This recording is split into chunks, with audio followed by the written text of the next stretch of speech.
আজকে আমি সাবুর খিচুড়ি বানাবো। সাবুটা আমি জল দিয়ে ভিজিয়ে রেখেছিলাম, এই যে দেখেন নরম হয়ে গেছে। লাগবে হলো লবণ, ওই যে টমেটো, কাঁচা লঙ্কা, সিদ্ধ করা আলু কেটে নিয়েছি, চিনি, গোটা জিরা, কাঁচা বাদাম, ঘি, গোলমরিচের গুঁড়া। আমি এখন সাবুর খিচুড়িটা কিভাবে বানাই সেটা আমি দেখিয়ে দিচ্ছি আপনাদেরকে।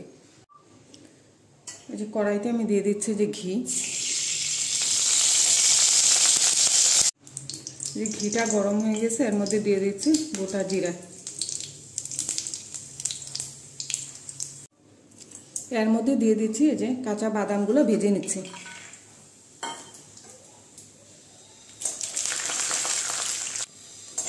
এই যে বাদামটা হালকা ভাজা হয়ে গেছে, এর মধ্যে দিয়ে দিচ্ছি আলু আর টমেটোটা।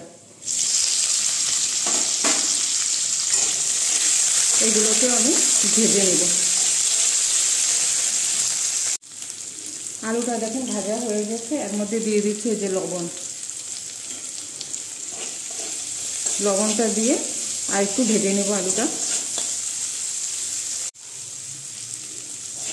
হ্যাঁ, সব কিছু আমাদের ভাজা হয়ে গিয়েছে। এখন এর মধ্যে দিয়ে দিচ্ছি এই যে সাবুটা। সাবুটা দিয়ে আমি এখন ভালো করে মিলিয়ে নেব।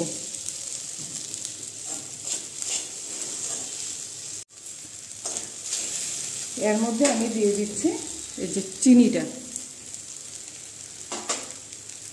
দিয়ে দিচ্ছি এই যে গোলমরিচের গুঁড়াটা, দিয়ে আমি ভালো করে এখন মিশিয়ে নেব।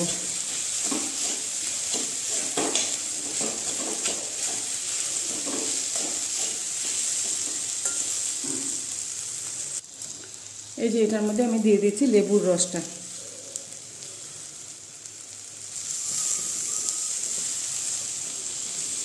লেবুর রস দিয়ে আমি ভালো করে এখন মিশিয়ে নিচ্ছি।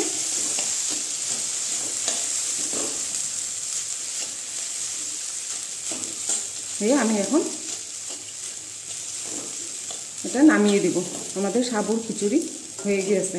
আমার এই সাবুর খিচুড়ি রেসিপিটা যদি ভালো লাগে তাহলে আপনারা লাইক করবেন, শেয়ার করবেন, সাবস্ক্রাইব করবেন। এখন আমি নামিয়ে দেবো সেটাকে।